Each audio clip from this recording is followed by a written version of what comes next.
Assalamualaikum warahmatullahi wabarakatuh. Halo teman-teman semua, para subscriber dimanapun Anda berada, dan para penonton dan para pemilik sepeda motor Suzuki Smash.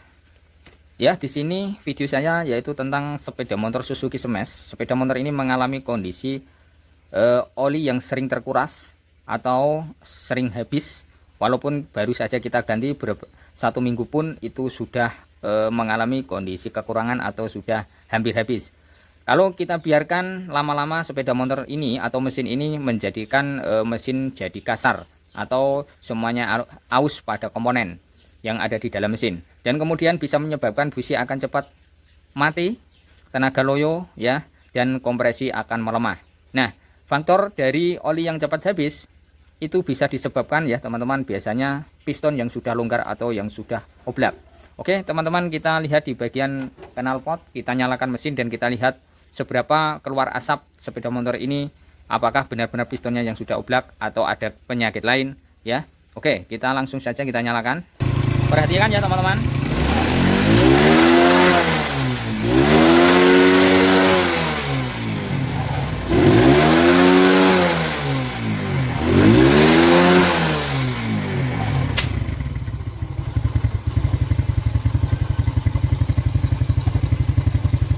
Oke ya teman-teman, asapnya banyak sekali keluar dari knalpot, berarti ini ada penyakit ya di dalam mesin, yaitu biasanya di bagian piston yang sudah longgar.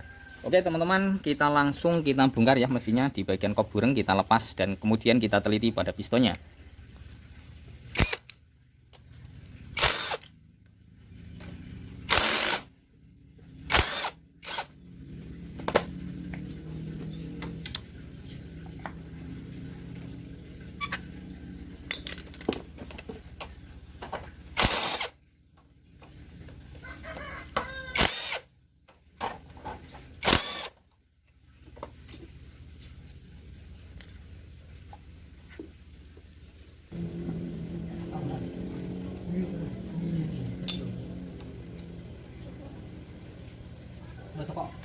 Yang fungsikan. Nah, kita isi kirim ke lagi.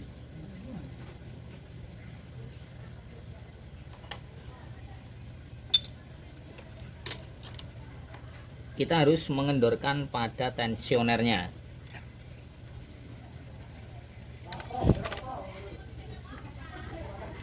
Atau kita lepas saja teman-teman tensionernya, karena biasanya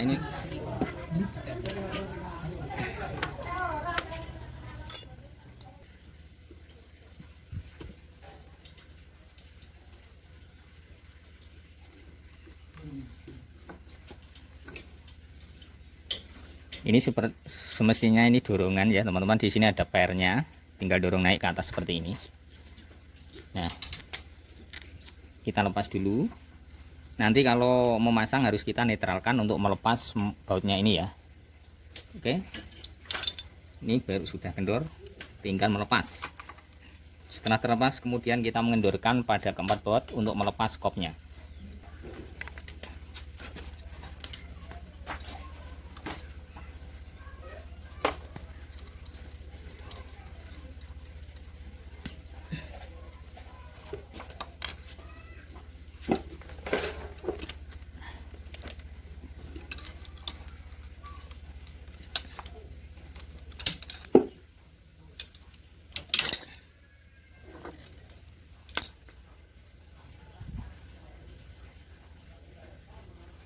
Oke ya teman-teman, sini sudah terbongkar kopnya. Nanti juga harus kita adakan penyekuran ya. Ini nanti kita lepas katupnya. Oke ya teman-teman, kopnya sudah terbongkar. Kemudian kita lepas di bagian burungnya.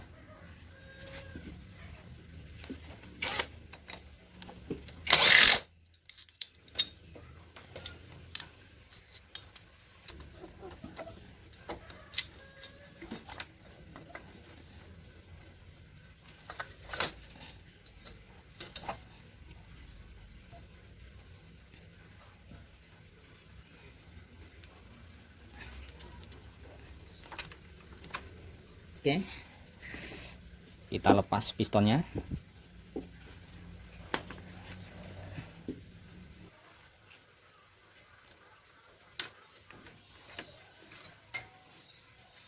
Oke ya teman-teman, sudah terlepas, pistonnya masih keadaan mulus, belum ada satupun yang baret. Tetapi kenapa di sini kok asapnya keluar banyak banget ya teman-teman. Nah,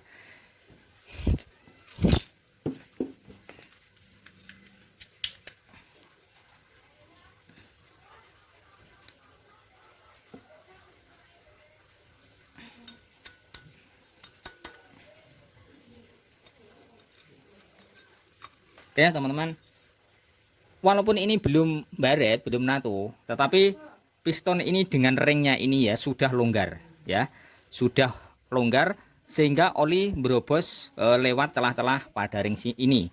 Tetapi kalau pistonnya masih bagus, masih antara piston dengan liner ini masih sepan, otomatis oli tidak akan bisa masuk ke depan ya, untuk masuk ke ruang pembakaran, karena dia akan dibalikkan oleh ring-ring ini karena masih sepan. Tetapi kalau sudah longgar, otomatis akan berobos lewat celah-celah ring di dalam liner sini.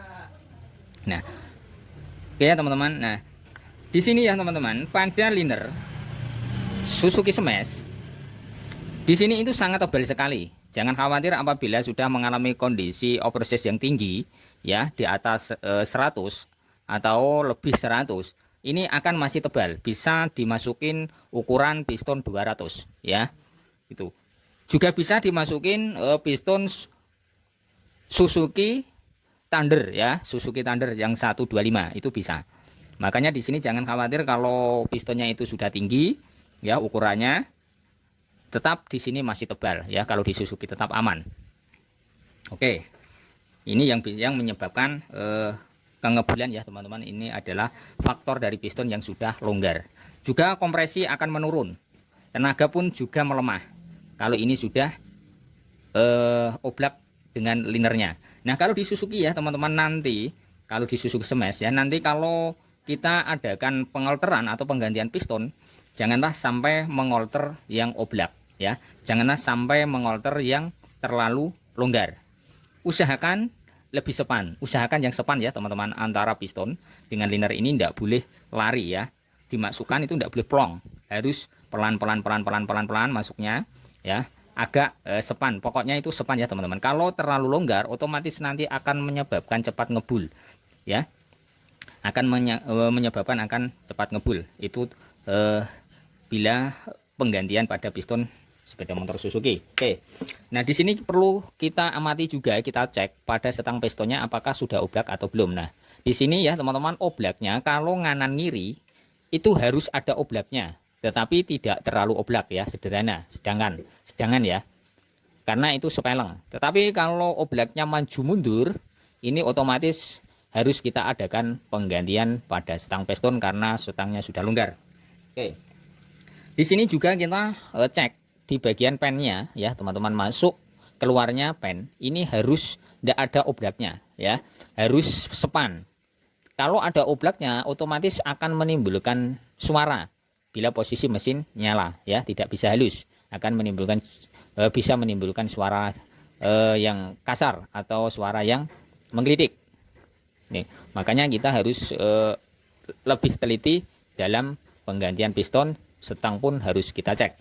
Dan juga ya teman-teman, nanti kelancaran pada oli ya, pada oli, yaitu dari segi pompa, dari sini ya, dari pompanya harus lancar mengeluarkan oli naik ke atas ke ruang kop untuk melumasi noken as dan pada komponen-komponen yang ada di kop bureng.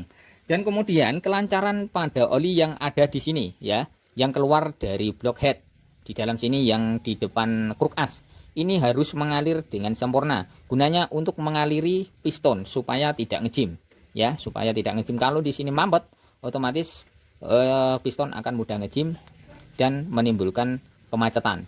Nah, gitu ya teman-teman, maka harus kita teliti juga. Sebelum pemasangan nanti harus kita cek semua. Oke ya teman-teman. Di sini sudah terbongkar semua. Nah, kalau penggantian piston wajib kita sekur ya teman-teman, untuk merapatkan pada kedua katupnya ini. Kalau penggantian piston tanpa disekur percuma saja ya teman-teman dalam penggantian. Nah, kalau dananya minim, ya, otomatis mampunya cuman untuk penggantian piston saja. Nah, itu tidak bermasalah karena terhambat oleh dana ya. Tetapi saat penggantian piston wajib kita adakan penyekuran agar kedua payung katupnya dua ini harus benar-benar rapat pada dudukannya. Kalau ini ngempos, bocor juga bisa mengakibatkan kengebulan. Tenaga pun ngempos, selahannya itu enteng, tenaganya loyo. Terkadang malah motor tidak kuat nyala kalau ini bocor ya. Oke. Itu ya teman-teman, semoga ini video ini jadi manfaat bagi teman-teman semua penggemar sepeda motor Suzuki Smash atau Shogun, itu sama saja. Oke teman-teman, terima kasih ya.